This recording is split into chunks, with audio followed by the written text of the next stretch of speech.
नमस्कार विद्यार्थी मित्रांनो, मी प्राध्यापक लव जायभाई सर. मित्रांनो, तुम्हाला माहिती आहे मराठी व्याकरणात वेगवेगळ्या परीक्षेला येणाऱ्या प्रश्नांचा गोषवारा आपण पाहत असतो.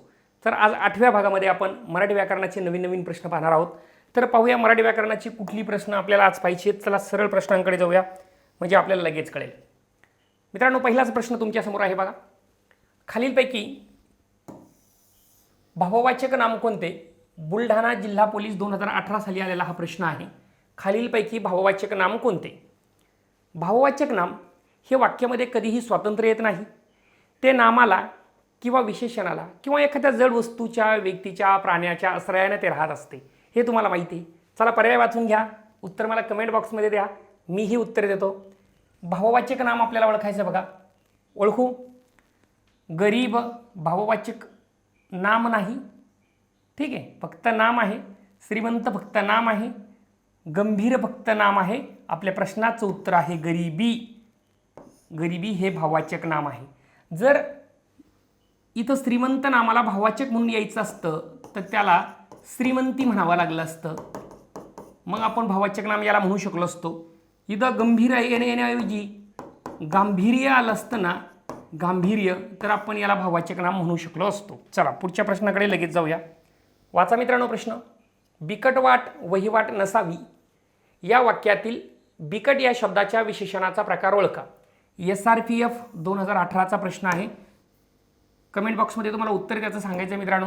तोपर्यंत मी या ठिकाणी पेनचा रंग बदलतोय आणि तुम्ही प्रश्न सांगून घ्या, लगेच आपण उत्तराकडे येऊया. बिकटवाट वहिवाट नसावी या वाक्यातील बिकट या विशेषणाचा प्रकार ओळखा. नामाबद्दल अधिक माहिती सांगून नामाची व्याप्ती मर्यादित करणाऱ्या शब्दाला आपण विशेषण म्हणत असतो. आपल्याला विशेषण ओळखायचं आहे. बिकट वाट वहिवाट नसावीमध्ये बिकट हे विशेषण आहे, पण त्याचा प्रकार आपल्याला ओळखायचा आहे. नामसाधित, नामापासून साधलेल्या विशेषणाला नामसाधित म्हणतात. बिकट हे नाम नाही, गुणविशेषण आहे. नामसाधित नाही, ते आहे गुणविशेषण. संख्या जर दिली असते 2, 3, 4 तर संख्या विशेषण झालं असतं. आणि धातू जर मूळ शब्द दिला असता तर धातू विशेषण झालं असतं. SRPF 2018चा हा प्रश्न आहे. ठीक आहे, चला पुढच्या प्रश्नाकडे लगेच जाऊया.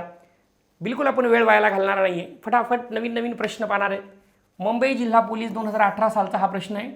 प्रश्न वाचा आणि 1 मिनिट वेळ देतोय. संधीचा प्रश्न आहे.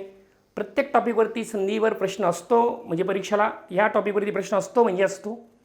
पाहूया. मनस्ताप. मनस्ताप या हा जोड शब्द कोणत्या संधीचे उदाहरण आहे? म्हणजे सरळ या संधीचा प्रकार विचारलाय मुंबई जिल्हा पोलीस 2018ला. स्वरसंधी. स्वरसंधी म्हणजे काय असतं मित्रांनो? स्वर अधिक स्वर अशी याची रचना असते, म्हणजे स्वरसंधी होते. म्हणजे पहिल्या शब्दातलं शेवटचं अक्षर स्वर असतं. पहा इथं तसं होतंय का? व्यंजन संधीमध्ये या ठिकाणी व्यंजन अधिक व्यंजन किंवा स्वर असतं, हे तुम्हाला माहिती आहे. पहा इथे मन हा होतोय का? विसर्ग संधी आणि पूर्वरूप संधी. तर याचा विग्रह मित्रांनो असा होईल, मन विसर्ग अधिक ताप. मन विसर्ग अधिक ताप. आता हे 2 टिंब जे दिलेत ना मित्रांनो, याला व्याकरणात विसर्ग म्हणतात. म्हणून हा मनस्ताप शब्दाचा प्रकार विसर्ग संधीचा प्रकार आहे. आले लक्षामध्ये? चला आपल्या प्रश्नाचं उत्तर मिळालंय. पुढे जाऊया. संधी नावाच्या प्रकरणात हे उदाहरण तुम्हाला पाहायला सविस्तर या ठिकाणी मिळून जाणार आहे. पुढच्या प्रश्नांकडे लगेच जाऊया. वाक्प्रचार. समानार्थी शब्द विरोधार्थी शब्दावरती प्रश्न असतो. खडा टाकणे या वाक्प्रचाराचा योग्य अर्थ कोणता? नागपूर ग्रामीण पोलीस 2018चा प्रश्न आहे. सोडवा. चांगलं शुभ कार्य तुमच्या हातातनं होतंय आणि कोणीतरी त्याच्यामध्ये अटकाव निर्माण केला की आपण म्हणतो शुभ कामात यानं खोडा घातला किंवा मिठाचा खडा टाकला, या अर्थाचा हा वाक्प्रचार आहे. मिठाचा खडा टाकणे नाही, आपल्याला आळणी खराट करायचं नाही. खडा मारणे नाही. खडा शोधणे नाही, म्हणजे अंदाज घेणे. खडा टाकून पाहणे, अंदाज घेणे. चला.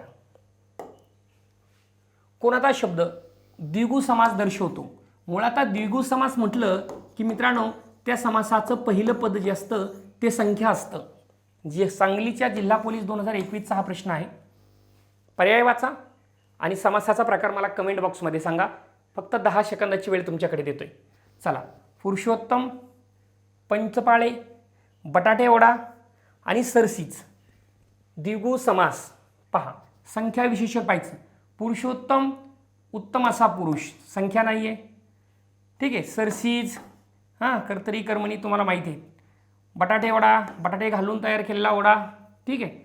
इथं पंचपाळे, 5 ही पहिली संख्या आली. 5 पाळ्यांचा समूह याला आपण म्हणतो द्विगु समास. ठीक आहे. म्हणून आपल्या प्रश्नाचं उत्तर आहे पर्याय क्रमांक 2. चला पुढच्या प्रश्नाकडे लगेच जाऊया मित्रांनो. पुढचा प्रश्न आहे, आमंत्रितच्या विरुद्धार्थी शब्द कोणता? सांगली चालक 2021चा प्रश्न आहे. आमंत्रितच्या विरुद्धार्थी शब्द विचारलाय तुम्हाला. चला खाली उत्तर दिलेले आहेत. निमंत्रित, अनाथ, अवजड आणि आगंतुक. पहा, आमंत्रित म्हणजे बोलवलेला, च्या विरुद्ध अचानक घरी टपकलेला पाहुणा. 4 जणांचा स्वयंपाक 5वा आला, आगंतुक पाहुणा असतो. कुठला पाहुणा असतो? आगंतुक. निमंत्रित म्हणजे बोलवलेला असतो. अनाथ म्हणजे ज्याला कोणी नात नाही असा पाहुणा नाही, बरं व्यक्ती असतो. अवजड म्हणजे न उचलता येणारे. चला ठीक आहे, पुढे जाऊया. मी देवाला नवस केला या वाक्यातील अधोरेखित शब्दाची विभक्ती ओळखा. विभक्ती ओळखायची आपल्याला. एकूण विभक्त्यांचे 8 प्रकार तुम्हाला माहिती आहेत. ठीक आहे. चला पहा, मुंबई चालकचा पेपर आहे 2021 साली आलेला प्रश्न. मी देवाला नवस केला, इथे नवस शब्दाच्या खाली अधोरेखित केलेलं आहे. ज्यावेळेस एखाद्या नामाला सलाते, सलानाते प्रत्यय लागतात ते द्वितीयाचे किंवा चतुर्थीचे असतात. प्रथमेला कोणताच प्रत्यय नसतो. ने, ऐसी, निही, इसी प्रत्यय लागले तर तृतीयाचे असतात. चतुर्थीचे सलाते, सलानाते मी सांगितले. पंचमीचे ऊन, हून असतात. षष्टीचे चा, चीचे, चे, चाची, झा, झी, झे जर सर्वनामाला लागले तर झे, झ्या, झी हे असतात. ठीक आहे. सप्तमीचे तय्या नावाचे प्रत्यय असतात आणि अष्टमी विभक्ती नसते, संबोधन असते. हाक मारणे हा त्याचा एक अनेक वचनाला लागणारा प्रत्यय असतो. याच्यापैकी इथं नवस शब्दाला कुठलाच प्रत्यय लागला नाही, म्हणून प्रश्नाचं उत्तर आहे प्रथमा. इथं सलाते, सलानाते नाही आहे, न्यायशी नाही आहे, तय्या नाही आहे. प्रश्नाचं उत्तर मिळालं. पुढे जाऊया. नपुसकलिंगी नसलेला शब्द ओळखा. हे अंडरलाईन करा मित्रांनो, कारण ज्यावेळेस आपण परीक्षा कालावधीमध्ये वेगानं प्रश्न सोडवण्याचा प्रयत्न करतो आणि अचानक वाचून टाकतो, नपुसकलिंगी शब्द आणि काहीच आपण न पाहता डायरेक्टली खाली येतो. पहा, मुंबई शहर आयुक्तालयाचा पेपर आहे चालकचा 2021चा. आपण नपुसकलिंगी असलेला शब्द वाचून जातो आणि लगेच ते झाडण इथं क्लिक करून बसतो, आपला मार्क निघून जातो. म्हणून हुशार मुलं सोपी प्रश्न नेहमी चुकतात, ते आपल्याला चुकायचं नाही आहे. पहा, नपुसकलिंगी नसलेला. आता नपुसकलिंग आपण ते या सर्वनामाने दर्शवतो. पुल्लिंग असेल तर आपण तो या सर्वनामाने दर्शवतो. ठीक आहे. पुल्लिंग असेल तर आपण तो या सर्वनामाने आणि स्त्रीलिंगी असेल तर आपण ती या सर्वनामाने दर्शवतो. आपल्याला यानं दर्शवायचे. चला, नसलेला शब्द ओळखायचा आहे. ते झाड म्हणजे हा शब्द आहे. ते वासरू हा पण आहे. ते फडके हा पण आहे. ती पगडी हा नपुसकलिंगी शब्द नाही, हा स्त्रीलिंगी शब्द आहे. म्हणूनच तर आपल्या प्रश्नाचं उत्तर नसलेला शब्द पगडी आहे. स्त्रीलिंगी शब्द आहे, ती पगडी म्हणतो. या प्रश्नाचं उत्तर मात्र हे आहे. पुढे जाऊया. त्याने भाजी घेतली कोणत्या प्रयोगाचे उदाहरण आहे? पहा मित्रांनो, वाशिम जिल्हा पोलीस 2023चा मागच्या वर्षीचा प्रश्न आहे. वाशिम जिल्ह्याला आलेला बरेच प्रश्न मुंबई पोलीसला रिपीट होणार आहेत. तुमच्यासाठी अतिशय महत्त्वाचे प्रश्न घेऊन आलोय. संपूर्ण व्हिडिओ पहा. सगळे आलेले प्रश्नांचं मी या ठिकाणी विवेचन विश्लेषण तुमच्यासमोर करणार आहे. त्याने भाजी घेतली कोणत्या प्रयोगाचे उदाहरण आहे? कर्तरी प्रयोग, कर्मणी प्रयोग, भावे प्रयोग आणि संकर प्रयोग म्हणजे 2 प्रयोगांचा मिळून बनलेला चौथा प्रयोग असतो. सगळ्यात मेन म्हणजे ही गोष्ट लक्षात घ्या मित्रांनो, कर्ता, कर्म आणि क्रियापद ह्या गोष्टी तुम्हाला माहीत असणं गरजेचं. इथं घे नावाचा धातू आहे, त्याला प्रश्न उत्तरा. घेणारा कोण? तो हा वाक्याचा कर्ता आहे, सार्वनामिक कर्ता आलेला आहे. घेण्याची क्रिया कोणावर झाली? कर्मावर झाली, भाजीवर झाली. मग भाजी हे कर्म आहे. कर्माला काहीच प्रत्यय लागलेला नाही आणि कर्त्याला मात्र 100% प्रत्यय लागलेला आहे. पहा, कर्त्याला 100% प्रत्यय आणि कर्माला प्रत्यय नाही, म्हणजे आपलं उत्तर कर्मणी आहे. ठीक आहे. कर्तरी प्रयोगात कर्त्याला कधीच प्रत्यय नसतो, इथं तर कर्त्याला प्रत्यय आलाय म्हणून हे उत्तर नाही. भावे प्रयोगात दोघांना प्रत्यय असतो, इथं एकाला आहे एकाला नाही म्हणून भावे नाही. संकर म्हणजे 2 प्रयोगांच्या छटा दिसतात, इथं तसा काही प्रकार नाही. कर्मणी प्रयोग आपलं उत्तर आहे. पुढे जाऊया. ज्याची खावी पोळी त्याची वाजवावी टाळी, म्हणजे जो आपल्याला मदत करीन त्याचं गुणगान आपल्याला विश्वामध्ये गावं लागतं. ज्याची खावी पोळी त्याची वाजवावी टाळी. अधोरेखित शब्दाच्या सर्वनामाचा प्रकार आपल्याला ओळखायचा आहे. रायगड जिल्हा पोलीस 2023चा हा प्रश्न आहे. पहा, इथं ज्याची, त्याची हे सर्वनाम आलेत, पण योगायोग दोघांनाही अधोरेखित करून दिले. पण जेव्हा या ठिकाणी दर्शक सर्वनाम हे संबंधी सर्वनामासोबत येते तेव्हा त्याचा प्रकार संबंधीच मानायचा आहे. नुसतं जर याला अधोरेखित नसतं आणि फक्त याला अधोरेखित असतं तर याचा प्रकार आपण दर्शक लिहिला असता. काय लिहिला असता? दर्शक लिहिला असता. परंतु अधोरेखित दोघांनाही आहे. पहा, सामान्य कोण काय असे येतात त्याच्यात आलेले नाही आहेत म्हणून सामान्य नाही आहे. प्रश्नार्थकच्या पुढे प्रश्नचिन्ह येतं, इथं कुठंही प्रश्नचिन्ह नाही आहे म्हणून हे सुद्धा आपलं उत्तर नाही आहे. ठीक आहे, हे सुद्धा आपलं उत्तर नाही. पेनाचा कलर बदलला तर काय वेगळं वाटू देऊ नका. दर्शक इथे आहे परंतु अधोरेखित इथं सुद्धा आहे म्हणून दर्शक सुद्धा नाही. हे आहे संबंधी सर्वनाम ज्याची म्हणजे मित्रांनो जे म्हणजेच जो, जे आणि जी ही संबंधी सर्वनामं असतात. कोणती सर्वनामं असतात? संबंधी सर्वनामं असतात म्हणून आपल्या प्रश्नाचं उत्तर आहे. आणि इकडं त्याची म्हणजे तो, ती आणि ते हे दर्शक. तो माझ्या मामाचा मुलगा, ती माझ्या मामाची गाडी आणि ते माझ्या मामाचे घर म्हणजे दर्शक आहेत. ठीक आहे, पण उत्तर दर्शक देता येणार नाही कारण याला पण अंडरलाईन आली म्हणून संबंधी याचं उत्तर आहे. पुढे जाऊ. खालीलपैकी शुद्ध शब्द ओळखा. ठाणे शहर आयुक्तालयाचा प्रश्न आहे. खालीलपैकी शुद्ध शब्द ओळखा. पहा, तात्पर्य नाही, तात्पर्य नाही, तात्पर्य इथं पला त जोडलंय, इथं थोडंसं चुकलंय.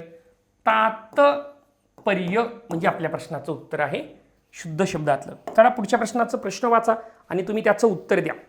पहा, पुढचा प्रश्न काय बघा. आम्ही क्रिकेट खेळतो वाक्याचा भूतकाळ खालीलपैकी कोणता आहे?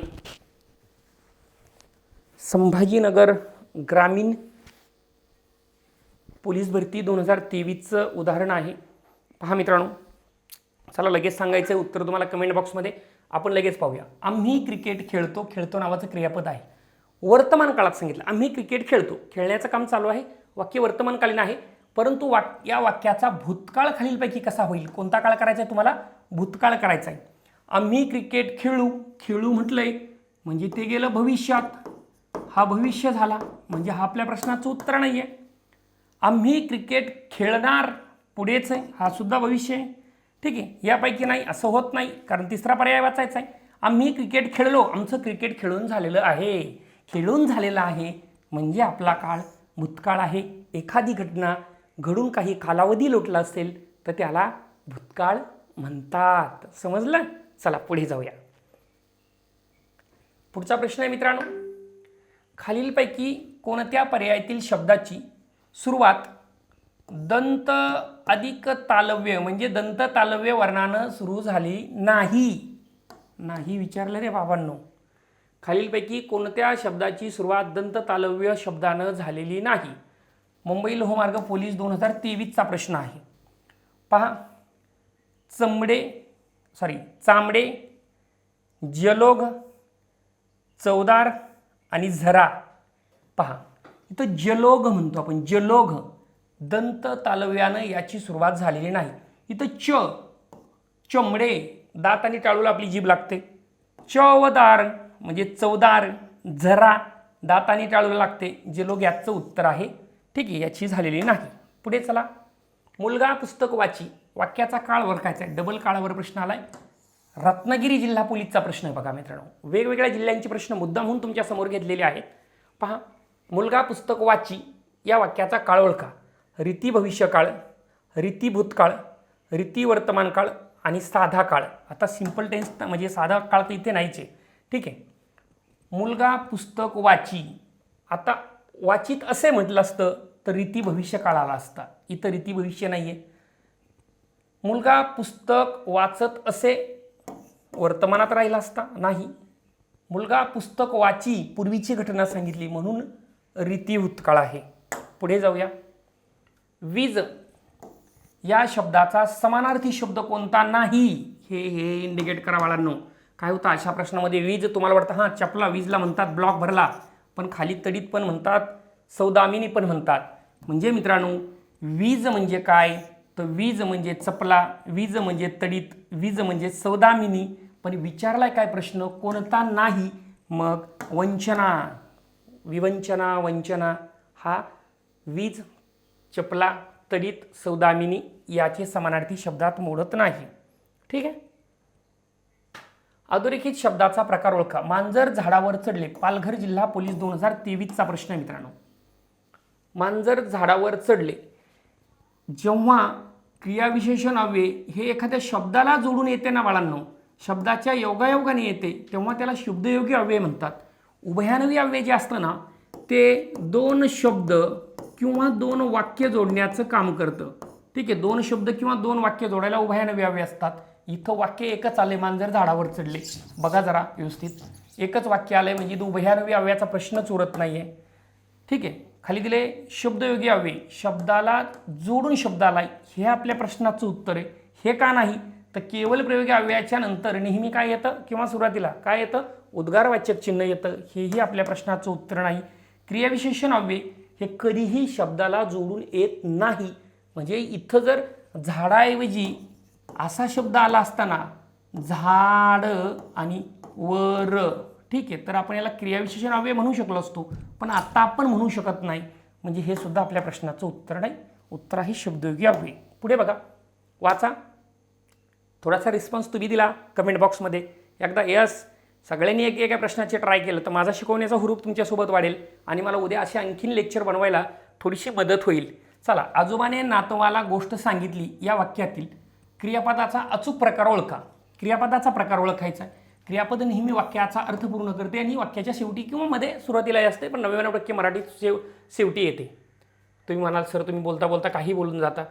क्रियापद वाक्याच्या शेवटीच येते, नाही कधी मध्ये येते, कधी सुरुवातीलाही येते. ठीक आहे, आपण त्या वाक्यसंश्लेषणामध्ये त्याचा एक रेकॉर्ड केलेला आहे, ते पाहू शकता. चला, क्रियापदाचा प्रकार ओळखायचा आहे. सकर्म क्रियापद. विचारू प्रश्न. आजोबाने नातवाला गोष्ट सांगितली. सांगणारा कोण? आजोबा. वाक्याचा कर्ता आहे. वाक्याचा कोण आहे? कर्ता आहे. सांगण्याची क्रिया कोणावर झाली? नातवांना हसू लागलं आणि गोष्ट संपली. दोनही गोष्टीवर क्रिया झालेली आहे. म्हणजे येथे दोन कर्म आले आहेत. एक आहे नातवाला, हे एक कर्म आहे बाळांनो, आणि दुसरं गोष्ट एक कर्म आहे. ही गोष्ट लक्षात घ्या. हे जे आहे नातवाला, हे व्यक्तिवाचक कर्म आहे. याला एक व्यक्तिवाचक कर्म म्हणतात. थोडंसं विश्लेषणाने जातोय मुद्दामहून. आणि हे गोष्टीवाचक जे आहे म्हणजे गोष्ट आहे, त्याला वस्तुवाचक कर्म म्हणतात. वस्तुवाचक कर्म. हे पहा मित्रांनो, याला अप्रत्यक्ष कर्म म्हणतात. व्यक्तिवाचक कर्माला अप्रत्यक्ष कर्म म्हणतात. थोडंसं विश्लेषणाने जातो. अप्रत्यक्ष कर्म, आणि इथे मात्र याला प्रत्यक्ष कर्म म्हणतात. मग कधी कधी प्रश्न येतो की द्विकर्मी वाक्यातलं वस्तुवाचक कर्म टिंबटिंब असते, प्रत्यक्ष कर्म असते, आणि व्यक्तिवाचक कर्म अप्रत्यक्ष कर्म असते. त्याशिवाय मित्रांनो याची जी विभक्ती असते याला कुठलाच प्रत्यय लागलेला नाही. गोष्ट शब्दाला कुठलाच प्रत्यय नाही, म्हणून याची विभक्ती नेहमी प्रथमा असते आणि याची विभक्ती इथं ला प्रत्यय लागलाय. मग कर्माला जर वाक्यात दोन कर्म आले असतील आणि कर्माला सलाते सलनाते प्रत्यय लागलेले असतील तर त्याची विभक्ती ही नेहमी चतुर्थी असते. हेही लक्षात असू द्या. याच्यावर बऱ्याच वेळा प्रश्न आलेला आहे. आत्ता मला सांगा, कर्म क्रमांक 1 आणि कर्म क्रमांक 2 असे दोन वाक्यात जर कर्म आले तर त्या वाक्यातलं जे क्रियापद असतं बाळांनो, त्याला नेहमी द्विकर्मी क्रियापद म्हणतात. उत्तर इथे आपलं. दोन आलेत म्हणले आलेच नाही असं होत नाही. सकर्म आहे पण दोन आहेत म्हणून द्विकर्मी यापैकी नाही, याचं उत्तर नाही. उत्तर क्रमांक 3 तुम्हाला क्लिक करायचं. पुढे जाऊया. सॉरी, पुढे गेलो जरा आपण.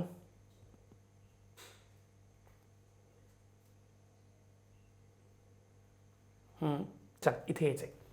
साबुदाणा हा शब्द खालीलपैकी कोणत्या भाषेतून आलेला आहे?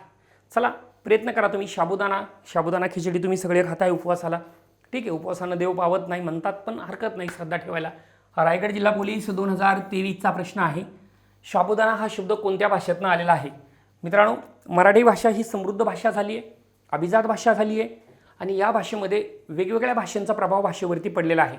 म्हणजे पोर्तुगीज राजवटीमुळे पोर्तुगीज भाषा आलेली आहे, फारशीमुळे फारशी आली आहे. अरबी आक्रमण जेव्हा महाराष्ट्र भारतावर आली तेव्हा अरबीसुद्धा आपल्या महाराष्ट्रामध्ये आली ना. गुजराती व्यापारी निमित्ताने म्हणा, अगर व्यावसायिक निमित्ताने म्हणा, आपल्या भाषेवर पडलेला प्रभाव आहे. घी आहे, सिटजी आहे, तूप आहे, वगैरे वगैरे. तर हा साबुदाणा शब्द जो आहे मित्रांनो, तो पोर्तुगज शब्द आहे. कुठला शब्द आहे? पोर्तुगज. कमेंट बॉक्समध्ये तुम्ही उत्तर देणं अपेक्षित होतं. आत्ता त्या कमेंट बॉक्समध्ये उत्तर चंद्रापूर नक्षलग्रस्त 2023चा प्रश्न बघा. बाळांनो या शब्दात असणारी विभक्ती ओळखा. बाळांनो विभक्ती ओळखायची. मी हिंट माझ्या आवाजातच देऊन टाकलेली तुम्हाला. बघा, विभक्ती ओळखायची. काहीच प्रत्यय आला नसता तर प्रथम आली असती. कमेंट बॉक्समध्ये उत्तर टाका. चला फटाफटा लवकर. 3 पर्यायातनंच उत्तर तुम्हाला द्यायचंय. जर याला सलाते हे प्रत्यय आले असते, अगर अनेक वचनातले स ला ना आणि ते प्रत्यय आले असते, तर त्याचं उत्तर मात्र द्वितीय झालं असतं. पण याला कुठला असा प्रत्यय दिसत नाहीये त्या सलाते सलानाते. हेच प्रत्यय जर आले असते तर चतुर्थी झाली असते. म्हणजे हे कर्माला लागले असते आणि इतर शब्दाला लागले असते. फक्त हाक मारलेली जर असेल बाळांनो, बाळांनो ही हाक आहे, तर त्याची विभक्ती नेहमी संबोधन असते. ठीक आहे, संबोधन असते आणि ते नेहमी अनेक वचनाला लागणारे प्रत्यय असतात. चला पुढे जाऊया. सेल्फीसाठी मराठीत शब्द कोणता? कधी कधी इंग्रजी साधनांचे शब्द मराठीत प्रश्न यायला लागलेत मित्रांनो. हे बा, अहमदनगर आमच्या जिल्ह्याच्या 2023च्या परीक्षाला हा प्रश्न आलेला. कधी कधी ते मोबाईलला काय म्हणतात, भ्रमणध्वनी म्हणतात, ज्याच्यामुळे रेंज येते त्याला काय म्हणतात, त्याला मनोरा म्हणतात. कधी कधी ते बटन दाबलं का छोटं घर बिल्डिंगवर जातं, त्याला काय म्हणतात? आपण इंग्लिशमध्ये लिफ्ट म्हणतो, पण त्याला उद्वाहक म्हणतात. असे काही प्रश्न येतात. मग विचारले तुम्हाला सेल्फीसाठी मराठी शब्द कोणता? प्रतिमा म्हणजे नुसता फोटो असतो, पण सगळ्यांचाच फोटो आला. ठीक आहे. दुरस्त प्रतिमा नाही. दुरस्त म्हणजे आमच्या लोकांचे काढलेले फोटो अगदी अंतर शहरामध्ये. बाह्य प्रतिमा नाही. सेल्फ म्हणजे स्वतः, स्वप्रतिमा. चला पुढे जाऊया. आपली फक्त परीक्षा पाहिली होती त्यांनी. धन्यवाद मित्रांनो. असेच प्रश्न पाहण्यासाठी आमच्या चॅनलला अजूनही लाईक फॉलो केलं नसेल, सबस्क्राईब केलं नसेल तर करा. तुम्हाला हा व्हिडिओ आवडला असल्यास कमेंट बॉक्समध्ये एकदा सर नेक्स्ट व्हिडिओ असे एक कमेंट टाका. आपण 9व्या भागाकडे पण जाणार आहोत. जय हिंद.